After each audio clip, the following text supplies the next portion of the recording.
Abra sua Bíblia no livro de Gênesis, capítulo 15.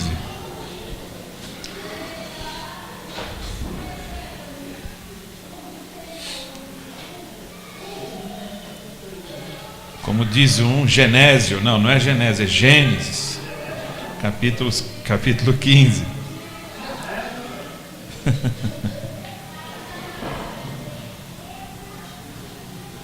Bem, todos encontraram? Nós vamos falar sobre Abraão.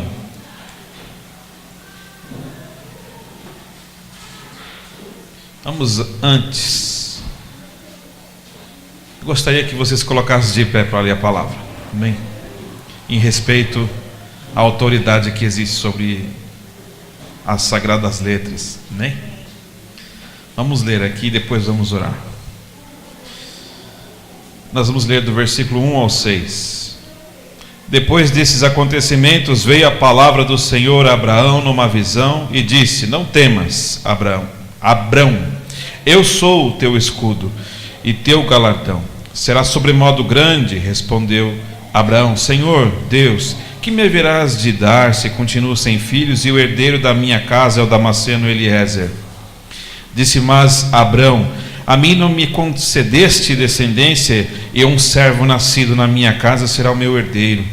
A isto respondeu logo o Senhor, dizendo: não será esse o seu herdeiro, mas aquele que será gerado de ti será o teu herdeiro.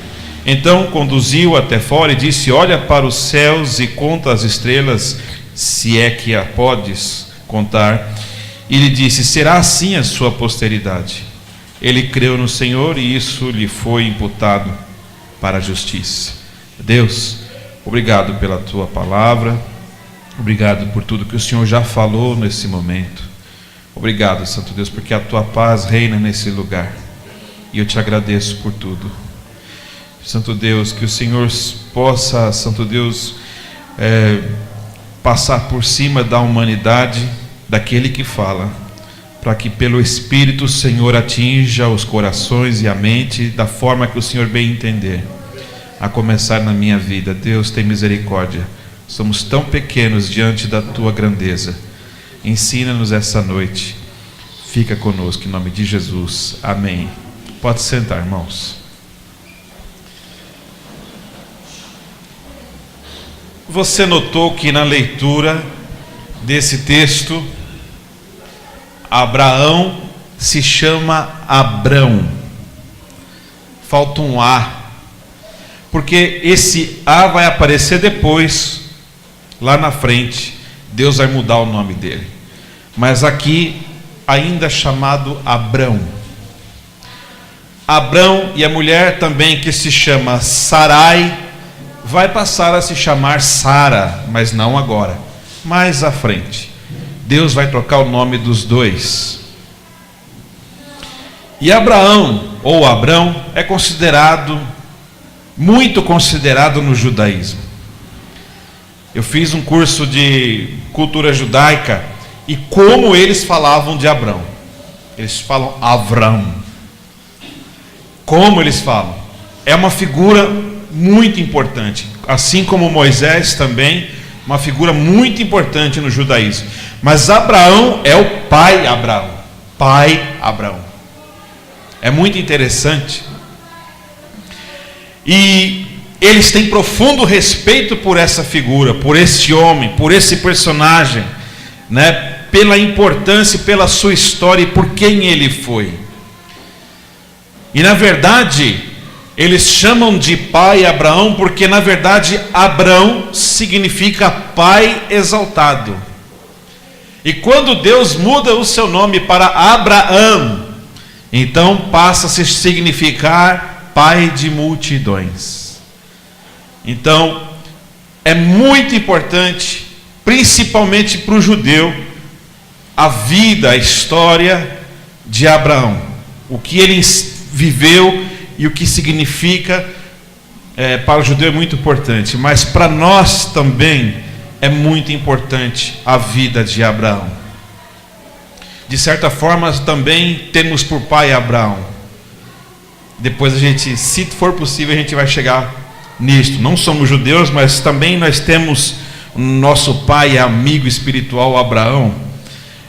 por causa da fé.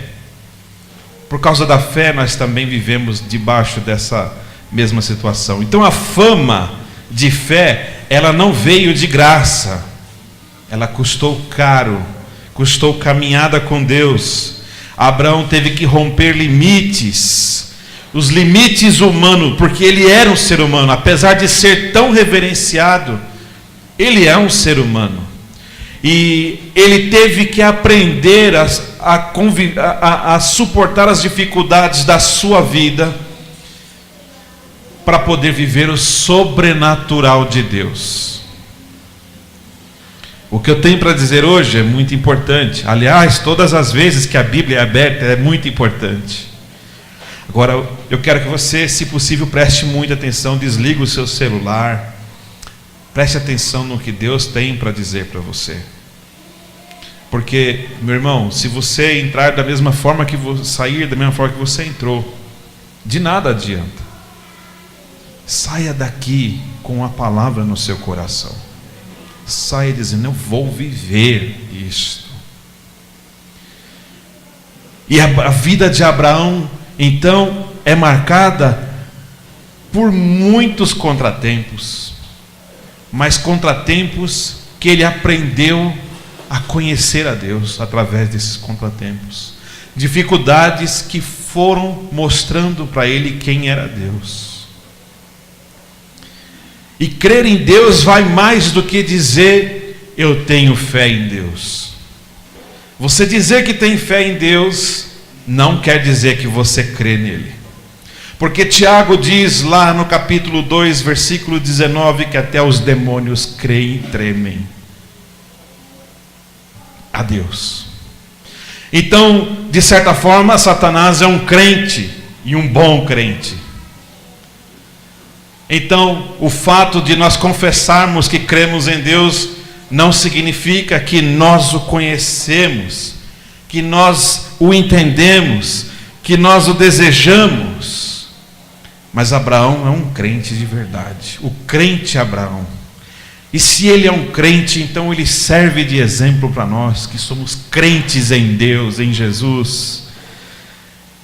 Mas crer também sempre envolve uma ação. Sempre envolve uma ação. Se cremos que vai chover, o que você faz? Você está vendo o tempo armar, está vendo a nuvem preta, você vai sair, você acredita que vai acontecer o quê? Chover. E você faz o quê? Leva um guarda-chuva. Porque a sua crença te leva também a ter ação. Porque só a fé sem ação, Tiago diz que é uma fé morta. E Tiago diz assim: você diz que tem fé, eu tenho obras. Mostra a tua fé só com a boca, que eu vou te mostrar a minha fé através do que eu faço. Então eu vivo a fé. É diferente. Eu vivo através do que eu creio, eu realizo, eu existo através da fé. E é muito importante a gente entender, então, por que Deus fala? Por que é tão importante a gente falar de confiança e crença em Deus?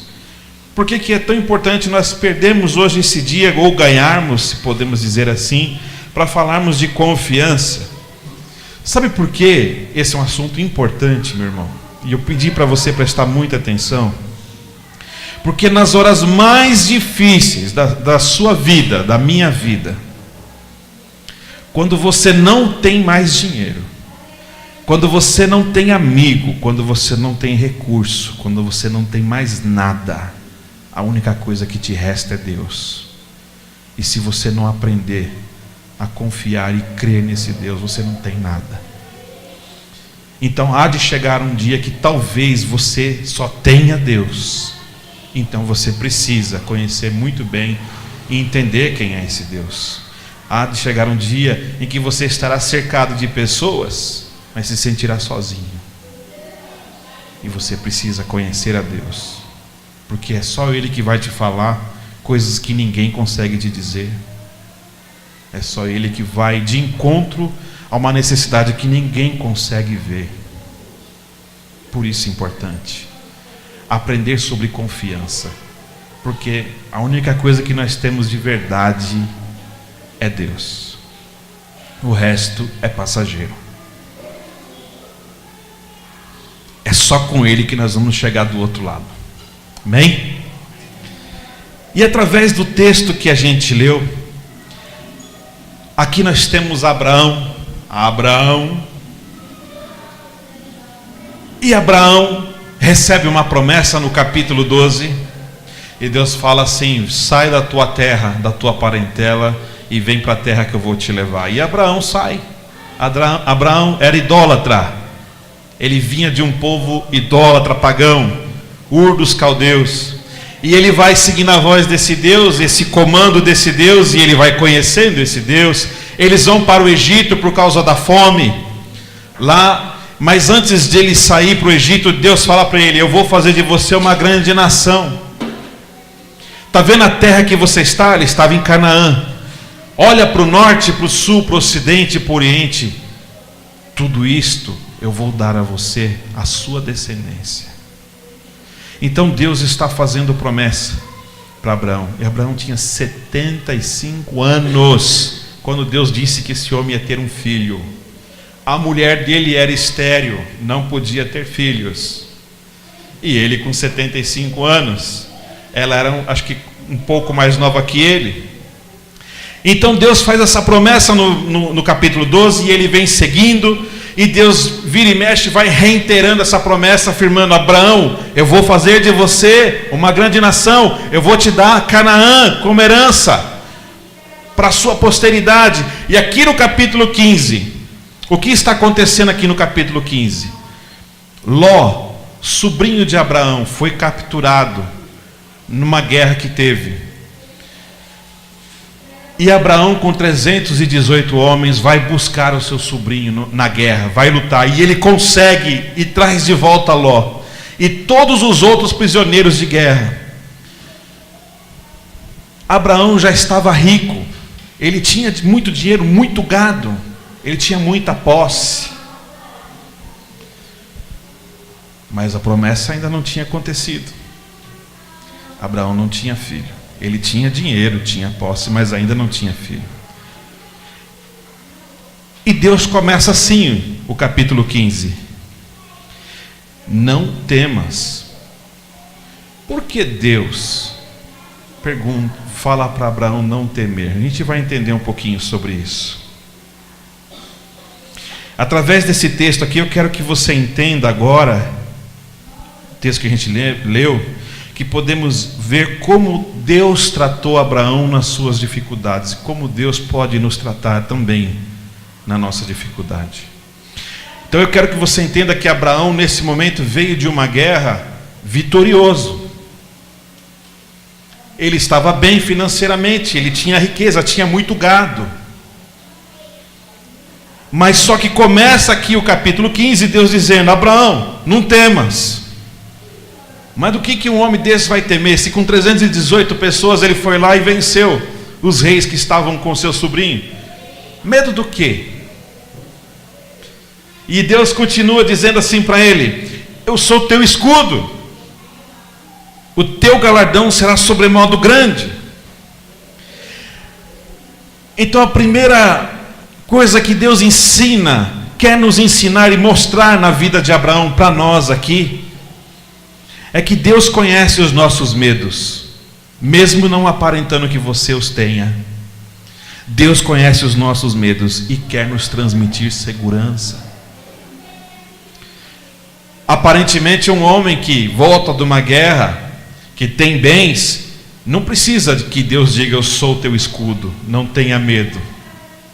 Aparentemente, muitos de nós aqui não tem problema. Você olha, nós temos uma carapaça forte, nós temos uma cara sisuda às vezes, de que parece que não sentimos dor, parece que não temos falta de nada, tudo está bem conosco.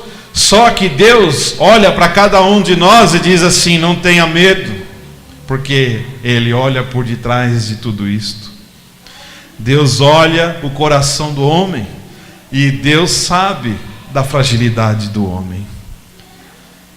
O fato de Abraão ter tido vitória, êxito, não quer dizer que ele não estava com medo. E Deus começa numa visão, porque é uma visão que Abraão está tendo, dizendo para ele: Abraão, não tenha medo, eu sou o teu escudo. Eu sou o teu escudo.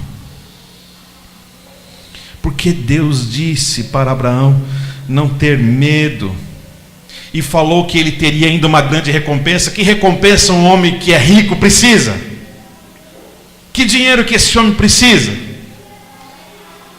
Do que Deus está falando? Será que Deus perdeu alguma coisa na vida de Abraão? Passou desapercebido? Deus perdeu o capítulo da vida dele? Ô Senhor, já passou, isso aí é outra, agora é outra coisa. Não. Estava acontecendo naquela hora e Deus vai direto a ele. Qualquer pessoa podia olhar para Abraão e dizer: esse cara não tem medo. Ele foi lá com 318 homens, caboclo da gota serena, foi lá e trouxe Ló de volta, e trouxe mais todo mundo junto. E quando disseram para ele: olha, os despojos da guerra estão aqui, você pode pegar. Ele disse assim: eu não quero nada. Abraão disse: eu não quero nada. Eu não quero nem uma correia de sandália, para que vocês não digam, eu enriqueci Abraão. Percebe que ele era topetudo ainda, não? Não, eu não quero nada, porque ele não precisava mesmo. Abraão não precisava, ele tinha muita posse. A razão de Ló ter se separado dele era justamente porque os dois tinham muito gado, não dava para ficar os dois juntos no mesmo lugar. Por isso Ló vai para outro lugar, porque era muito grande o volume de animais que os dois tinham. Então eles tinham dinheiro. Que falta um homem desse pode ter? Está precisando de dinheiro? Está precisando de socorro? Você está com medo, Abraão? E você, irmão? Está sentado aqui hoje? Está tudo bem? Está com medo?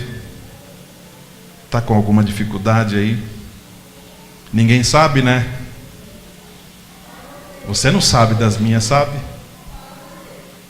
Nem eu. Sei das suas também. Alguns eu sei. Quando alguém permite, eu sei. Mesmo assim, eu não posso conhecer por completo o que você sente. Mas Deus pode. Mas Deus pode. Ele conhece a gente por completo. Por mais seguro que uma pessoa possa ser, ela sente medo. Ela tem momentos de fraqueza. Ninguém é um super-homem, ninguém é invencível, ninguém aguenta a porrada todos os dias. Nós somos frágeis. Você olha lá em 1 Reis 18, 22, você vai ver Elias desafiando os 450 profetas de Baal, sozinho. E Deus dá a vitória para ele, e ele mata todos os profetas. E quando ele sai de lá, Jezabel fala assim: Elias, eu vou te matar da mesma forma que você fez com eles, cara. Eu vou te buscar. Vou pagar um pistoleiro. Não foi isso que ela falou, mas seria como alguém dizer isso hoje. Você está jurado, cara. Se você passar por aqui de novo, eu vou te matar. Um homem que venceu 450 profetas saiu com medo, se escondeu com medo. Acabou de ver o poder de Deus, mas sentiu medo. Porque ele é homem, ele também é ser humano. E ele ora a Deus e fala: Senhor, só tem eu de profeta, Senhor. Só tem eu. O que ele está querendo dizer, meu? Eu nem para dividir esse sufoco eu não tenho ninguém. Não tenho nenhum companheiro para dizer: olha, nós estamos enrascados. É lógico que tem medo. Todos nós temos medo. Elias teve medo. Abraão estava com medo. Deus estava dizendo para ele não ter. Mas medo do quê? Abraão poderia estar com medo? Poderia, eu não sei se é. Da retaliação.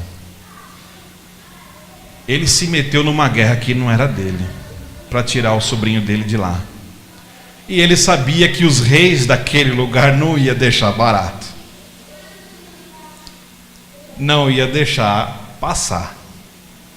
Possivelmente ele voltou dizendo assim consigo: rapaz, nem eu acredito que eu consegui fazer isso, que eu fiz o que eu fiz, agora eu não sei o que eu vou fazer, porque vai voltar. Talvez tenha sido isso que ele pensou. Talvez esse era o medo. E Deus diz para ele: Abraão, não tenha medo, eu sou teu escudo. A palavra certa é: estou te protegendo. Abraão, eu estou te protegendo. Deus diz que é o próprio escudo dele. Eu estou te protegendo, não tenha medo, não perca a tua paz, não tenha medo dos homens, porque eu sou Deus, estou dizendo para você que eu sou teu escudo. Uma pessoa pode ter momentos de fraqueza, eu e você podemos ter momentos de fraqueza, nós podemos ter medo, mas nós não podemos viver nessa situação. Você tem o direito de ter medo, você tem o direito, você pode sentir medo, você pode se amedrontar, você pode estar ansioso, você pode se sentir menor, você pode sentir qualquer coisa que não seja boa. O que você não pode é ter um Deus vivo e permanecer vivendo isto. Abraão podia sentir medo. O que Deus estava dizendo para ele é: eu não quero que você continue com esse medo. Você está com medo, e com razão, só que eu sou Deus, e eu sou teu escudo. Deus se manifesta com o nome que Ele quer que a pessoa entenda que Ele está fazendo. Para muitos Deus diz: eu sou o Senhor dos exércitos, o Senhor é minha bandeira, o Senhor é minha rocha, o Senhor é minha justiça.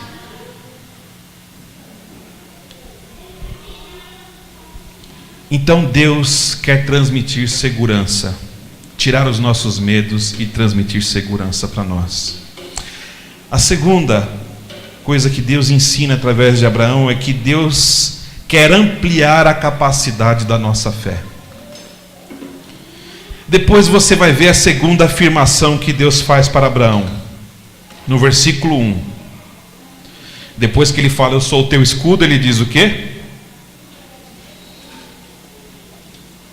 Eu sou o teu escudo e sua recompensa será grande? Ou o teu galardão será sobremaneira grande? O que está escrito aí no seu? Eu sou o teu escudo e... Ô, irmão, vocês estão com a Bíblia fechada, irmãos? É o quê? Grandíssimo é o seu galardão. Versículo 1. Ô, irmã, não dá uma dessa não. Qual que é? Agora a culpa é da Lucy. Tá bom. Tá bom. Ele está falando de recompensa, galardão. Ele está dizendo: Abraão, não tenha medo, tua recompensa é grande, teu galardão é grande. Galardão é presente, recompensa, prêmio, né? Ué, que recompensa que um homem rico pode querer? Está preocupado com dinheiro? As Casas Bahia vence amanhã, Abraão, não se preocupa. Não. Aquela prestação do camelo zero que você comprou vai vencer. Não, não era com isso que Abraão estava preocupado. Ele não precisava disto. Ele não estava preocupado com isso. Mas Deus fala: a tua recompensa será extremamente grande. E que recompensa é essa? Possivelmente, pelo que Abraão vai responder depois, ela tem a ver com a recompensa da terra de Canaã que Deus prometeu. É realmente uma recompensa muito grande. É algo que, quando Deus diz para um homem, imagine só, Deus aparece para o Guerra e diz assim: Guerra, eu vou te dar a nação brasileira para a tua posteridade. Para um homem. Deus não prometeu para uma nação dar o país para aquela nação. Ele prometeu para um homem. que disse que a raiz dele herdaria aquela terra. É uma promessa muito grande, se você for parar para observar isso. Deus falou para um homem que lhe herdaria todas aquelas terras ali, a terra de Canaã. E ele fala: ergue os olhos e veja. Olha para frente, para trás, para o lado. Olha até onde você alcançar. Tudo isso aí eu vou te dar. Então, Abraão e Sara, ou Sarai ainda, eles eram velhos. E Sarai era estéril, ela não podia ter filhos. E ele então, quando Deus fala: eu vou te dar uma grande recompensa, ele fala assim: para que o Senhor vai me dar a grande recompensa? Eu não tenho filhos. O filho que eu tenho é aquele que eu estou assumindo da minha casa, um escravo chamado Eliezer, é um damasceno. O que eu tenho, ou o que o Senhor pensa em me dar, então é para este rapaz, ele é meu herdeiro. Só que Deus disse para ele que Deus traria essa descendência dele e de sua mulher. Abraão não compreendeu isto. Não compreendeu que Deus faria um milagre. Abraão não duvidou da promessa de Deus quando ele fala de Eliezer, do seu servo, do seu escravo. Era comum na época de Abraão você ter escravos, e não necessariamente. E escravo, irmão, na Bíblia, outra coisa que a gente tem que entender: escravo na Bíblia não é igual ao escravo que teve aqui no Brasil, tá? O escravo na Bíblia é bem diferente. Alguns tinham até alguma situação mais honrosa até, tá? Então é diferente. Mas não era filho dele. E quando Abraão fala isso para Deus, que o seu herdeiro será Eliezer, alguém pode olhar e falar assim: mas como que um homem que é chamado homem de fé está dizendo para Deus que Deus não consegue fazer o milagre dele, a promessa, e que vai ser um servo, um escravo, que vai assumir a sua herança? Abraão, na verdade, não duvidava de Deus, que Deus tinha uma aliança e uma promessa. Abraão só estava limitado à sua humanidade. Ele não compreendia, ele não conseguia olhar além do que o homem é, além daquilo que ele sabe palpar. É o cara racional, né? Não estou dizendo que ele era. Às vezes tendemos a isso. Às vezes eu estou atendendo alguém e enquanto eu estava preparando esse sermão, Deus puxou minha orelha, porque alguém falava assim para mim. O pessoal chama eu de doutor, né? Eu não sou doutor, mas não adianta, eles continuam falando, então eu desisti de corrigir. Eles falam: doutor, eu estou sarando da vista. Na verdade não é uma catarata que faz a pessoa enxergar mais para perto, e ele acha que está sendo curado. E ele fala: Jesus está me curando. E eu sei que não é a catarata. E eu nunca falei que não era cura, mas dentro de mim eu sabia que não era. E Deus chamou minha atenção, porque Deus fala assim: e se eu quiser curar realmente ele? Né? E Deus pode. E se eu quiser fazer tudo fora da lógica? E se eu quiser falar para você que 1 mais 1 é 10, você vai ter que aceitar, porque eu vou fazer dar 10. E você vai calcular e vai sempre dar 10. E se eu disser para você que eu vou jogar uma pedra, ela vai para o céu e não vai para o chão, eu vou contra a gravidade que eu mesmo criei, só para mostrar para você que eu faço o que eu quero, quando eu quero, como eu quero. A tua ciência, a tua sabedoria não é nada. Então, eu espero que, se você também tem dessas, que você não caia nessa, né? Abraão estava nessa. Ele não estava duvidando que Deus ia cumprir a promessa de dar a terra, de que a sua descendência iria herdar.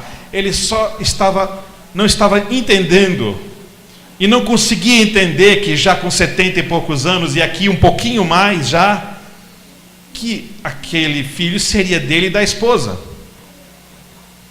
Então ele entendia que Deus estava se referindo ao escravo, que também era considerado filho dele, né? Então a gente tem dessas aí às vezes, né? Não, mas isso não é milagre não, isso daí sabe o que é? O pessoal deu a volta em Jericó e deu 7 voltas em Jericó. Werner Keller, se eu não me engano, que escreveu o livro A Bíblia Tinha Razão, e ele fala sobre esse pedaço. Ele diz assim, que quando Israel marchava em volta dos muros de Jericó, 7 vezes eles tocavam trombeta e marchando, e as muralhas ruíram. Certo? A Bíblia diz isso, não é? Então ele vai explicar que aí com os passos dos soldados, as trombetas, vai entrando o som nas muralhas que já estavam rachadas, e vai fendendo e vai quebrando, etc. Ok, Deus pode conhecer toda uma situação científica para fazer o milagre dele, como Deus pode também fazer fora da situação que ele quiser. Deus pode usar a situação natural ou sobrenatural.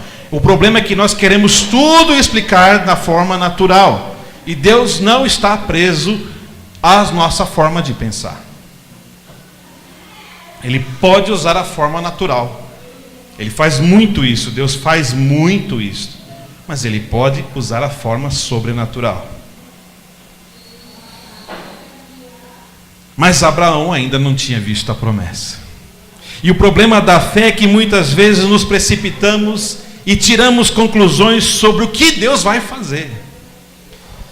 O que Deus vai fazer, como Ele vai fazer? Rapaz, eu acho que Deus vai fazer esse negócio aí, vai ser assim, estou vendo Deus fazer ali, e vai ser desse jeito. Pois pode ter certeza, Deus vai fazer tudo o contrário. Tudo o contrário. Porque não adianta, cara, você quer esquadrinhar o coração de Deus. É mais fácil você parar e assistir, esperar e ver o que vai dar. Confia só em Deus, que Ele vai fazer o melhor, do que você ficar tentando chutar ou prever o que Deus está planejando. Por acaso você sentou-se na sala de reunião onde Deus se senta com o Filho e com o Espírito Santo para decidir as coisas? Você estava lá, nem eu. E há coisas que o Filho diz assim: isto nem eu sei, só o Pai sabe. Pois Jesus nos ensina uma grande lição, que nós não devemos ficar tentando achar o que Deus está fazendo ou deixando de fazer, e como Deus vai fazer. Deus vai usar o escravo que eu tenho aqui para fazer a promessa que Ele disse que ia fazer. Está aqui, Senhor. Isso não aconteceu uma vez só com Abraão. A Sara, a mulher dele, deu uma escrava para ele ter um filho, tentando também achar uma solução para o plano de Deus que talvez não estava dando certo. E é o que nós fazemos, tentamos dar solução, tentamos dar uma mãozinha para ajudar a Deus, porque Deus não consegue fazer seus planos e executá-lo. E a gente é assim. Nós somos desse jeito. E Abraão e Sara não estavam duvidando de Deus. Irmãos, é muito bom nós termos isso em mente. Eles não estavam duvidando de Deus. Eles só não conseguiam perceber o sobrenatural, coisas sobrenaturais. Eles estavam presos ainda nas coisas, na limitação humana deles. Eles vinham de uma religião onde era tudo ídolo. Ídolo não faz nada. Manda chuva ou não manda chuva, isso é uma coisa natural. Agora um Deus está dizendo que vai fazer uma coisa louca. E o que ele pensou? Acho que Deus errou, né? Ele quis dizer, foi o meu servinho aqui, esse aqui que é meu filho, né? E aí ficou nessa daí, né? Então Abraão e Sara não estavam duvidando da promessa de Deus. Eles só estavam equivocados com a condição, por causa da condição deles. A gente é assim, a gente não consegue ver onde Deus está mudando as coisas. Nós não conseguimos ver onde Deus está agindo. Nós não conseguimos entender o que Deus está fazendo. E aí a gente entra em confusão. a gente tenta entender a Deus, o que Ele está fazendo, e como você não entende, você desiste de Deus, porque você não entende. Você acha que Deus não se importa com você, porque você não consegue entender o que Ele está fazendo. Abraão poderia ter dito e falar: Senhor, o Senhor está de sacanagem, eu vou voltar lá para os meus ídolos. E muitas vezes nós somos assim. Aos 99 anos, Abraão ainda não tinha filho. O filho da promessa ainda não estava com ele. E aí, quando Sara dá o filho, dá a escrava para Abraão ter relação, e naquela época era normal a senhora ter uma escrava para ter filhos no lugar dela. Era legítimo aquele filho. Ismael nasceu, era legítimo. Mas Deus falou: não é assim que eu vou fazer. Eu falei que vai sair de você, e é Sara que vai ter esse filho. Então esse filho vem. E olha o que acontece. Abra em Gênesis 18, versículo 12.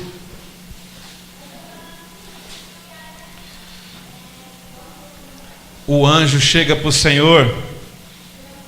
O anjo do Senhor chega para Abraão. Na verdade são 3. Um deles é o Senhor. 2 deles vão para Sodoma e Gomorra, destruir a cidade. E aí o Deus fala assim para Abraão: eu vou fazer sua mulher ter um filho. E aí o que acontece? O que Sara faz aí? Ela ri. Você ia fazer a mesma coisa. Eu acho que você e eu faríamos a mesma coisa. Faria. Um milagrinho muito menor, você já ri. Se eu te disser o testemunho que alguém deu aqui, será que você não riu? Isso aí é milagre nada. Isso é rir, é duvidar. Só que quando a gente ri, Deus também ouve o riso. E Deus fala assim: por que Sara está rindo? Por acaso há algo impossível que eu não possa fazer? E ela fala: não, eu não estava rindo não. E aí ele fala aí: riu sim. Irmãos, que interessante como Deus conversa com ela. Riu sim, e ficou por isso. Deus é gente boa. Deixou passar, né? Riu sim. E é assim com a gente. Às vezes, irmãos, as pessoas contam as coisas, falam de milagres, falam de coisas, e nós não cremos.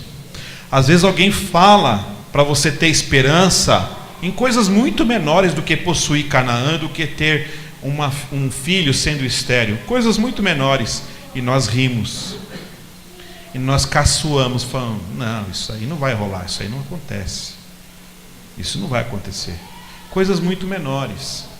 Eu nunca vou trabalhar em tal empresa, eu nunca vou fazer tal curso, eu nunca vou conseguir fazer isso, eu nunca vou sair dessa situação. E alguém te dizendo: rapaz, Deus te ama, Deus vai te abençoar. E você diz assim: mas Deus não vai fazer isso. Isso, de certa forma, o rir é duvidar do amor de Deus, é duvidar da capacidade de Deus, é duvidar do que Deus pode fazer.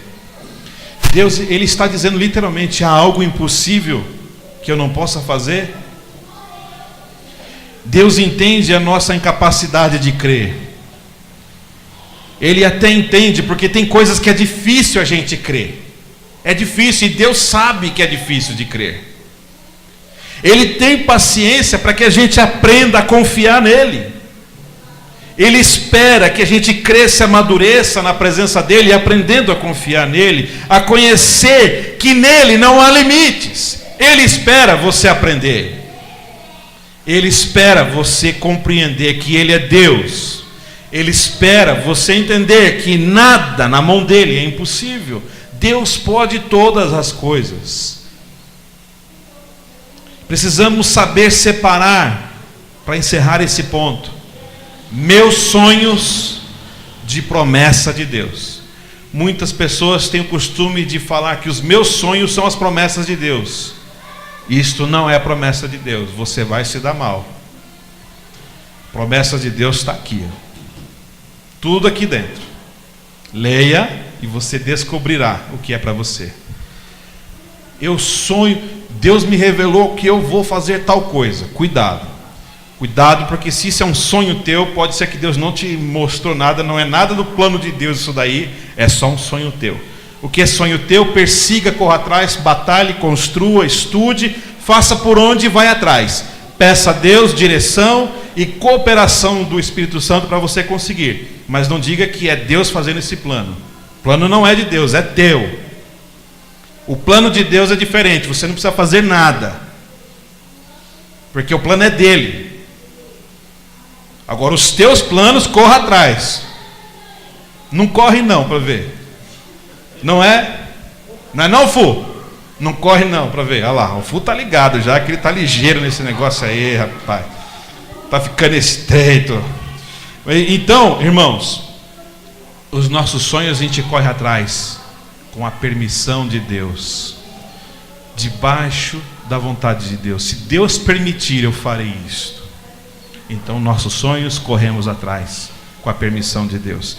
Terceiro e último ponto, para não demorar e encerrar: Deus nos incentiva a continuar nossa jornada com fé.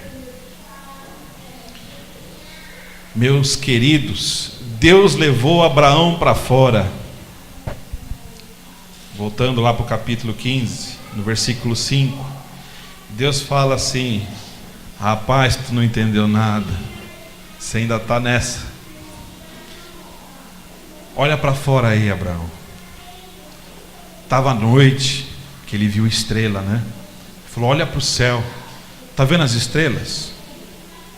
Não é esse céu aqui não, né? Era um céu bem diferente deste. E ele fala: conta as estrelas. Se você pode contar, este será o número da sua geração. Eu fiz uma pesquisa só para tentar saber quantas estrelas existem. Não dá para saber. Mas até onde a luz chega, existem mais ou menos 6 sextilhões, alguma coisa assim que eu vi. É lógico que Deus não está falando que Abraão teria essa descendência, senão não tinha lugar aqui, né? Mas o que Deus está falando é que seria uma descendência numerosa.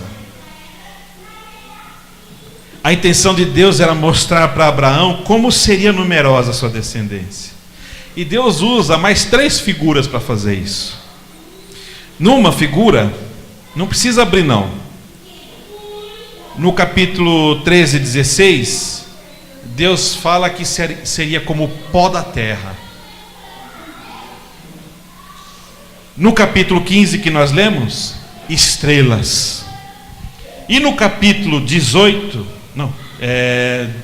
22, no capítulo 22, Deus fala areia do mar.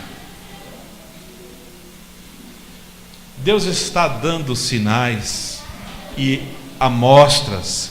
Deus está pondo sinaleiros para Abraão. Quer ele olhe para o céu, quer ele olhe para o mar, quer ele caminhe sobre a terra, que ele nunca se esqueça da promessa de Deus.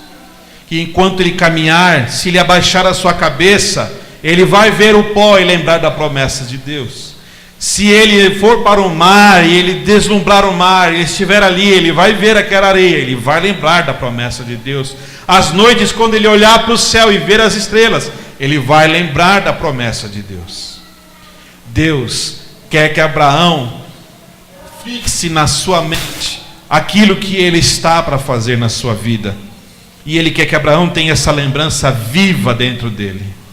O problema é que muitos de nós perdemos a fé porque deixamos morrer a esperança, deixamos morrer aquilo que Deus pode fazer por nós. Nós não temos mais referência. Abraão tinha referências. Olha para o céu, olha para a areia. Nós perdemos referência. Deus quer que nós tenhamos referências sobre quem Ele é e do que Ele faz, e que Ele é fiel e que nos ama. Ele quer que nós tenhamos em mente todos os dias essas coisas, porque você um dia vai precisar. Não haverá ninguém, e um dia você vai precisar de ter esse Deus do seu lado. Deus também nos dá sinais da sua bênção. Ele mostra que está conosco. O primeiro sinal é a palavra dele, irmão. Você tem a palavra. Quando você ler aqui, você vai lembrar que Deus tem promessas para a tua vida. Deus tem coisas para a sua vida. Então nós temos também sinais que mostram o amor, o cuidado e a proteção de Deus. Você tem a natureza. Olha a natureza. Você vai ver a perfeição de Deus. Você vai arremeter-se a Deus quando você fizer isso. E você vai lembrar que essa perfeição só pode ter vindo de alguém perfeito, de alguém que está no controle de tudo. Eu vi uma formiguinha hoje. Eu falei para Rosana, que formiga abusada, levando um baita de um graveto que dava 20 do tamanho dela. E Deus fala várias vezes: olha para a formiga. Deus fala várias vezes, porque Deus cria as coisas para nos dar sinal da sua existência, de que Ele existe, é poderoso e Ele governa todas as coisas. Basta você olhar. Abraão tinha as estrelas, a areia do mar e o pó da terra, e você tem a palavra dele, você tem a natureza, você tem o seu próximo para te lembrar de Deus. Quando ele pisar em você, lembra que Deus disse: ama ele. Então toda vez que ele pisar, você vai se lembrar de Deus. Depois que passar a raiva, né?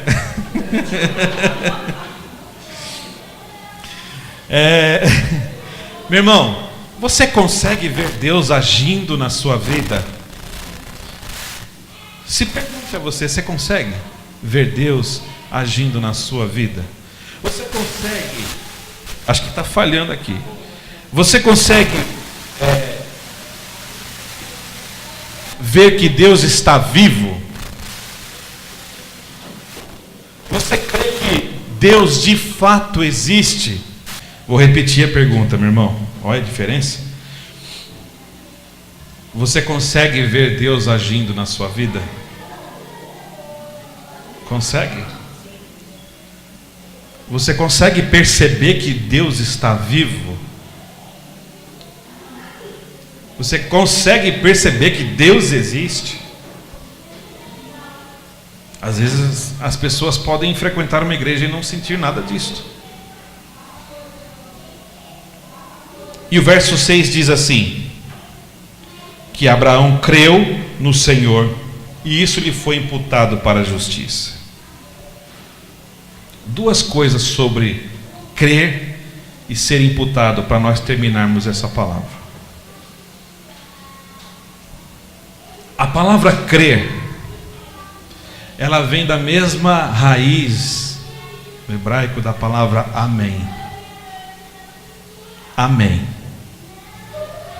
A palavra crer significa confiar, ser carregado por um enfermeiro, ser sustentado, significa colunas. Isto é crer, é descansar, é confiar que alguém está cuidando de você.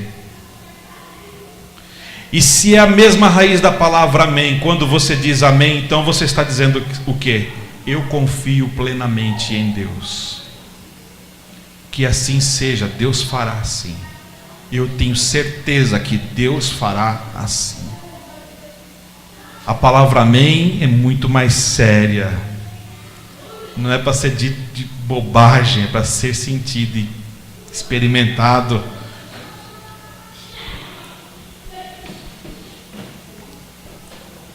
E diz aqui que ao crer, Abraão foi tido como justo. Abraão, quando creu na promessa de Deus, ele foi tido como justo. Presta atenção. Quando Abraão creu, ele foi tido como justo. Então todo que crê, quem crê em Deus, é justo. Porque o justo viverá pela... Entende agora? O justo, ele tem fé. E Abraão creu, e Deus creditou justiça sobre ele. Quando nós cremos em Deus, Deus acredita justiça sobre nós. A Daniele está dando trabalho lá. Se o justo viverá pela fé. Quando você crê em Jesus, você é justificado pela fé. Percebe que a palavra justiça, fé e crença andam juntas. A justificação tem a ver com a fé, com a crença. Se você crê em Jesus, então você é justificado. Não há, Romanos 8:1, nenhuma condenação há para os que estão em Cristo Jesus. Mas quem não crê em Cristo já está condenado. Deus quer que avancemos pela fé e esperança que temos nele e na sua palavra. Mas essa fé também exige ação. Como diz em Tiago 2, 23 e 24. Fala que Abraão foi justificado pela fé, mas também por obras. E que a fé sem obras é morta. Você dizer eu te amo é só falar eu tenho fé. Agora, você expressar o amor é demonstrar a fé que você tem, o amor que você tem. E é disso que Tiago está falando. Amém? Nós achamos sempre, meus irmãos, que Deus vai agir como a gente pensa, como nós pensamos. Mas na verdade, como diz aqui no livro de Isaías 55, versículo 8, Deus diz assim: os meus pensamentos não são os seus pensamentos, nem os vossos caminhos os meus caminhos, diz o Senhor. Não tente entender o que Deus tem para fazer, não. Tente entender que você precisa crer e obedecer, confiar nele. É isso que você tem que entender.